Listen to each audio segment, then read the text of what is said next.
यही कारण था सर, पारिवारिक परिस्थिति के कारण मैंने वीआरएस लिया सर, दूसरा कोई कारण नहीं है सर मेरा। और कुछ कहना? तो मेरा विनम्र प्रार्थना है सर कि मेरा ये वीआरएस स्वीकार कर दें ताकि मुझे कुछ जो कुछ मिलना है मिल जाए। 2 बच्चे सर हायर एजुकेशन में, मेरी बिटिया सर एमबीबीएस कर रही, आखिरी वर्ष की उसकी जो फीस है सर मैं बड़ी मुश्किल से बाजार से, सर मैं 710 किलोमीटर दूर से आता हूँ सर। ठीक, आर्ग्यूमेंट करो अभी निकाल कर। न्यायिक जिला स्थापना धार में मैं वर्ष 1992 में सर सहायक ग्रेड 3 के रूप में भर्ती हुआ। तब से लेकर के वर्ष 2020 तक सर मैं सहायक ग्रेड 2 तक, ग्रेड 2 तक चला गया। Respondents 2 and 3. I was issued notices. I have filed my reply. What is it? My lord, his grievance is that his Where is the reply? filed, my lord, IE number 344/20. When did you file it? Today.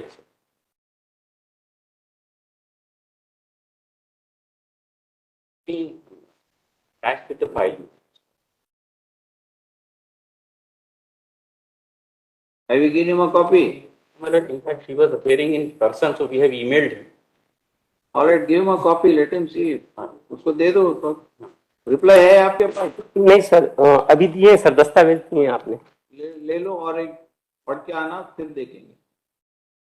Sir मैं 710 kilometre दूर से आता हूँ sir. ठीक, argument करो अभी निकाल कर। ठीक है, बोलिए क्या है आपको? सर मैंने धार में शिक्षक सेवानिवृत्ति का आवेदन पत्र प्रस्तुत किया।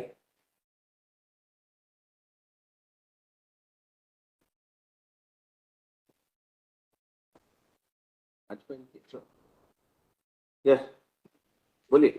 शिक्षक सेवानिवृत्ति आवेदन पत्र को सर डिस्ट्रिक्ट जज साहब धार ने कटनी को भेज दिया सर। 2020 से वो आज तक लंबित है श्रीमान। उसी दिन मेरे द्वारा वेतन 1 माह का जमा किया, फॉर्म नंबर 28 और शिक्षक सेवानिवृत्ति का आवेदन पत्र सर। मैंने जो आवेदन पत्र प्रस्तुत किया है सर वो अनेक्षर P1 है सर। इसके अंतिम पेरा में मैंने लिख दिया सर कि आज दिनांक 17/12/2020 से ही अपने कर्तव्य पद से स्वैच्छिक सेवानिवृत्ति प्राप्त कर रहा हूं और आगे पदीय कर्तव्य निर्वहन में अनुपस्थित रहूंगा। इस आवेदन पत्र को प्रस्तुत हुए सर 2 वर्ष से अधिक का समय हो गया।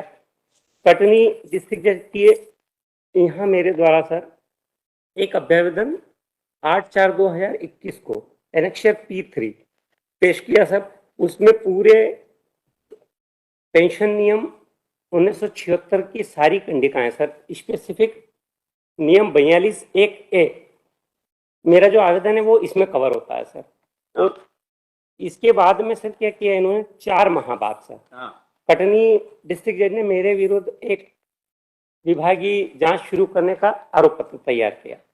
उसमें 2 आरोपों की रचना की सर। एक लिखा मैं अनधिकृत रूप से कर्तव्य पद से अनुपस्थित हूँ, और दूसरे में लिखा सर 2014 में मेरे विरुद्ध कोई अपराध पंजीबद्ध हुआ था जिसकी सूचना मैंने प्रस्तुत नहीं की कार्यालय को। उसकी सूचना में सर कार्यालय को प्रस्तुत कर चुका।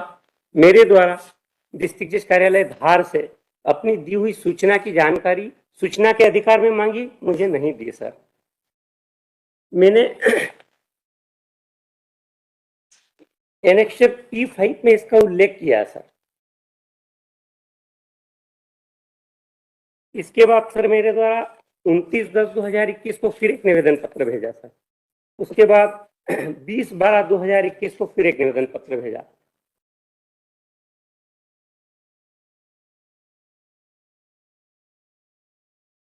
yes. 20/12/2021 को फिर एक निवेदन पत्र भेजा सर। उसके बाद मैंने ऑनरेबल रजिस्ट्री को और जहां जहां भी वरिष्ठ लोग हैं सभी को निवेदन पत्र भेजे गए सर। मेरे किसी भी निवेदन पर कोई भी कार्रवाई आज तक नहीं हुई है सर। मेरा स्वैच्छिक सेवानिवृत्ति आवेदन पत्र सर मध्य प्रदेश इंक्वायरी शुरू की है आपके खिलाफ सर। इंक्वायरी शुरू किए, उसको भी 2.25 साल हो गए सर। वो 6 मंथ में सर डिसाइड हो जाना चाहिए। नियम पेंशन नियम 42(2) ये कहता है, मैं पढ़ देता हूँ सर, इसमें संलग्न भी किया है मैंने सर। जहां शासकीय सेवक के विरुद्ध अनुशासनिक कार्रवाई संस्थित करना प्राधिकारी के विचाराधीन हो, परंतु यह कि यदि नियुक्ति प्राधिकारी ने सरकारी सेवक द्वारा दी गई सूचना की तारीख से 6 माह के भीतर द्वितीय परंतु के खंड 2 के अधीन कोई विनिश्चय ऐसी अनुशासनिक कार्रवाई के संबंध में नहीं किया तो यह समझा जाएगा कि नियुक्तिकर्ता प्राधिकारी ने ऐसे शासकीय सेवक को 6 मास की कालावधि समाप्ति के पश्चात की तारीख को सेवानिवृत्ति के लिए अनुज्ञात कर दिया। इस नियम के अंतर्गत सर मेरी सेवानिवृत्ति हो चुकी, लेकिन मुझे आदेश भी नहीं जारी किया गया, मेरा कोई स्वतः भुगतान नहीं हुआ सर। मेरे 2 बच्चे सर हायर एजुकेशन में, मेरी बिटिया सर MBBS कर रही, आखिरी वर्ष की उसकी जो फीस है सर मैं बड़ी मुश्किल से बाजार से जुटा रहा हूँ सर। मेरी माता जी सर 82 वर्ष की ओल्ड थी, उसको ब्रेन हेमरेज अटैक हुआ सर। मैं वहाँ उपचार नहीं होने से सिम्स हॉस्पिटल अहमदाबाद ले गया सर, जहाँ डॉक्टरों ने मुझे ये कहा कि आपको 5 से 6 लाख रुपए खर्च आएगा, लेकिन सर मैं नहीं करा पाया, मेरी माताजी चली गई सर। मुझे कोई सहायता नहीं दी गई सर। मैं इस संदर्भ में 2-3 judgement sir honourable high court Madhya Pradesh की है सर, जिसमें यह कहा गया सर कि 42(1)(1) यदि प्रस्तुत होता है तो उसका नोटिस पीरियड 30 दिन है सर, 30 दिन बाद ऑटोमेटिकली सेंक्शन हो जाएगा सर। दूसरा नियम इसमें यह भी बताया गया सर कि यदि विभागीय जांच है तो 6 मंथ में दे देना चाहिए सर। 6 मंथ में यदि नहीं हुई है तो वो अनुज्ञात हो जाएगा। इस तरह से सर मेरा शैक्षिक सेवानिवृत्ति अनुज्ञात हो चुका, किंतु मुझे केवल और केवल परेशानी मेरे हिस्से में आ रही है सर। मुझे आज तक 1 रुपये का भुगतान नहीं हुआ सर, न मुझे वेतन प्राप्त हो रहा है, न पेंशन मिल रही है सर मुझे, जबकि मैंने रजिस्ट्री सहित कम से कम 50 पत्र भेजे हैं सर। तो मेरा विनम्र प्रार्थना है सर कि मेरा ये VRS स्वीकार कर दें, ताकि मुझे कुछ जो कुछ मिलना है मिल जाए सर। आज मैं घोर आर्थिक संकट से गुजर रहा हूँ सर। ठीक।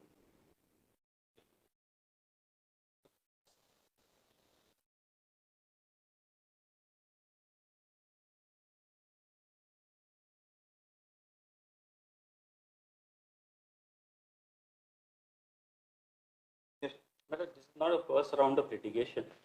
My lord, what his prayer in the petition is that his voluntary retirement application has not been accepted.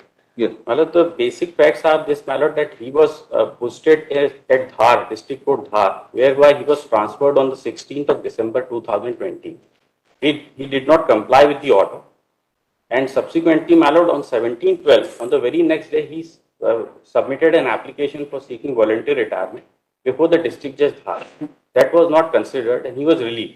He approached this honorable court, my lord, against the transfer order that has already been dismissed. That petition has already been dismissed.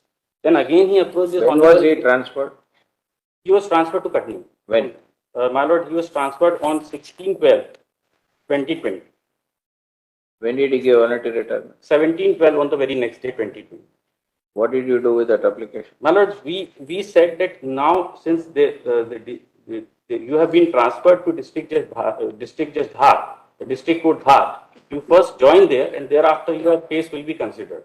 He did not comply with the order of transfer, and he rather challenged that order of transfer. That petition was dismissed. That is WP 66/20.